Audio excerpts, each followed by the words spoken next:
C'est Gilles Averrouz qui est avec nous, qui est le maire de Châteauroux, président de Châteauroux Métropole, également vice-président du département de l'Indre. Il est président également de Ville-de-France et nous sommes ravis de le recevoir sur ce plateau. Suite sur Sud Radio.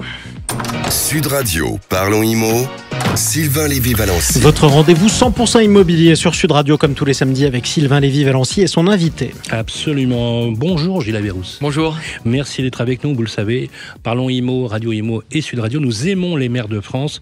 Vous êtes maire de Châteauroux, vous êtes président également de Châteauroux Métropole, vice-président du département de l'Indre et président de Ville-de-France. On est ravis de vous recevoir sur ce plateau et de vous donner la parole. Vous êtes très engagé pour les communes françaises. Peut-être un petit mot sur la situation actuelle, peut-être du logement, mais plus largement, qu'on parle un peu plus de l'association que vous présidez, des villes de France. Je crois que vous êtes 200 villes adhérentes. Ça, 200 villes adhérentes, des villes moyennes, des villes entre 10 000 et 100 000 habitants, plutôt des villes préfectures, sous-préfectures, qui ont souffert de désindustrialisation, d'étalement urbain, de réforme de la carte militaire également, avec des régiments de train fermés ici ou là sur le territoire national, et puis également de la grande régionalisation. On a vu une concentration de l'emploi administratif sur des préfectures de région, des grandes préfectures de région, souvent au détriment des préfectures de département et des sous-préfectures.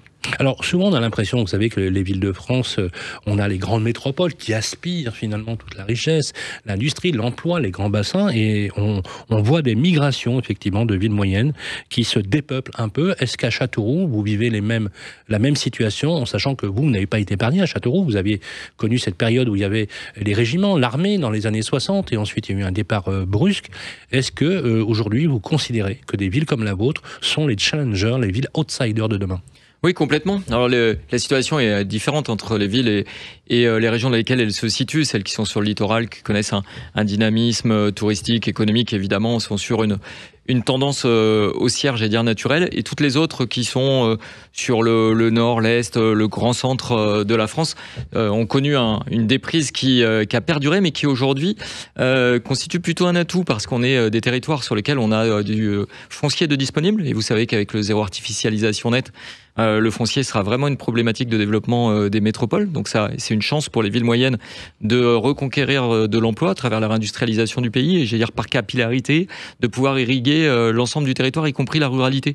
Et si aujourd'hui nos habitants ont besoin de retrouver confiance, ça passera sûrement par de la réindustrialisation, de la création d'emplois dans les villes moyennes et au plus près des lieux de vie de nos villages, c'est-à-dire jusqu'au plus petit de nos villages français. Donc vous partagez cette idée du triptyque finalement, emploi, logement, cadre de vie dans des villes moyennes? Exactement. Et formation, j'ajouterais, parce que un des enjeux de nos territoires, c'est de garder nos jeunes sur le territoire. On sait que quand ils partent faire leurs études dans les grandes métropoles, souvent ils reviennent pas ou pas tout de suite, parce qu'ils vont trouver un emploi par là-bas, qu'ils vont former une famille dans cette grande métropole. Donc on a un enjeu de localiser de la formation, de l'enseignement supérieur sur nos villes moyennes, si on veut garder et accompagner nos entreprises à se développer.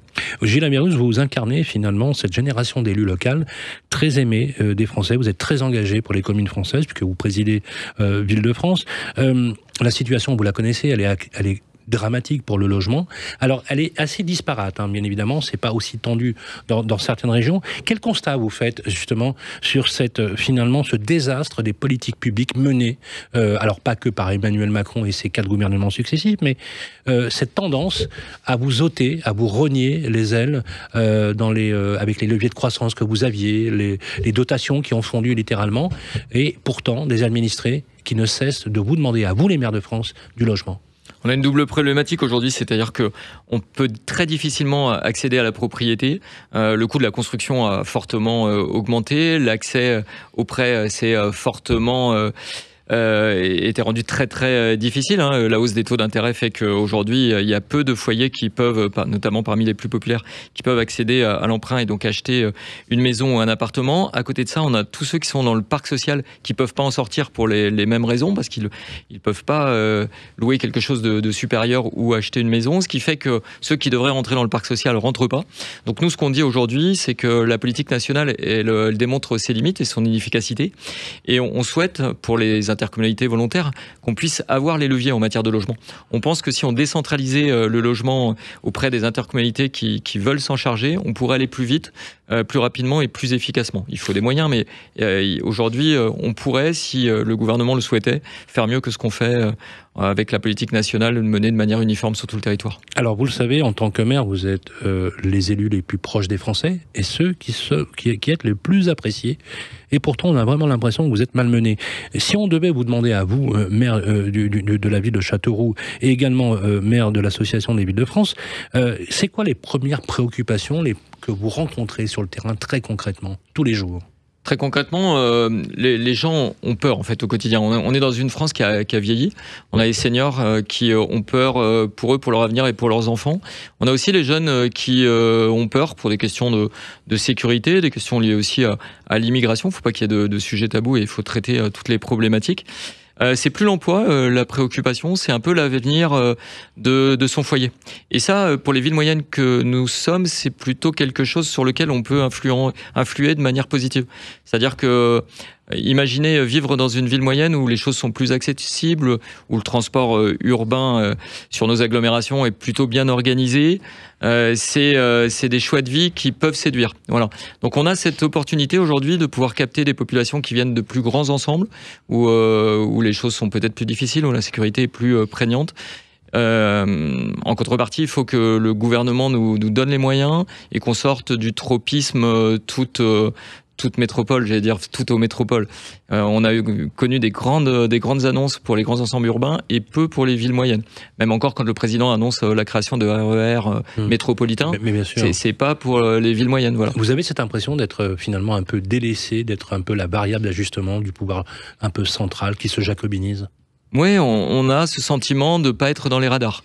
Alors qu'on se bat sur le terrain pour contribuer. On considère qu'on est tous dans le même bateau, dans le bateau France, donc on a tous intérêt que l'ensemble des territoires se développent et de recréer de l'emploi au plus près des lieux de vie. Aujourd'hui, on peine à se faire entendre.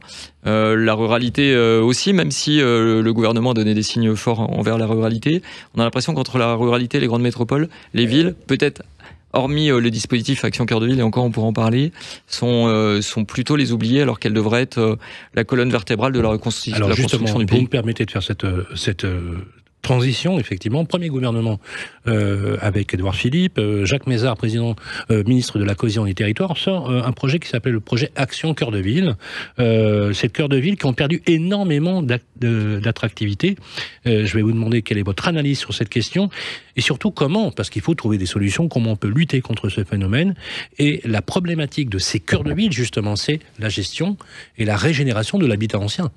Action Cœur de Ville, un programme assez formidable quand on regarde les résultats obtenus dans un laps de temps très court. Première génération, 2018-2022, un cadre national, mais une force, c'est-à-dire on confie les clés un peu du programme au maire en disant c'est au maire de faire des propositions et l'État n'a pas le droit d'ingérence, il accompagne les propositions faites localement. Et ça marche. Là, on est dans la deuxième génération, 2023-2026, où on a rajouté le traitement des entrées de ville et puis les quartiers-gares.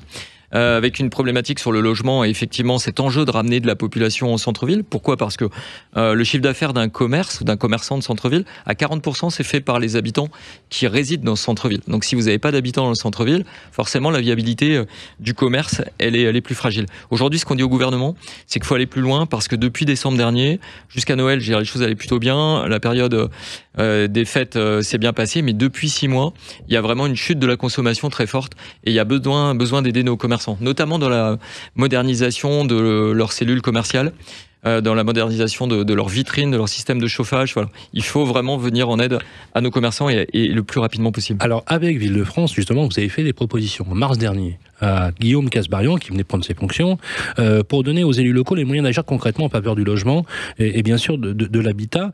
Ce projet d'ailleurs, le projet de loi Kasbarian, devait démarrer le 17 juin, vous savez, au Sénat, et passer à l'Assemblée nationale.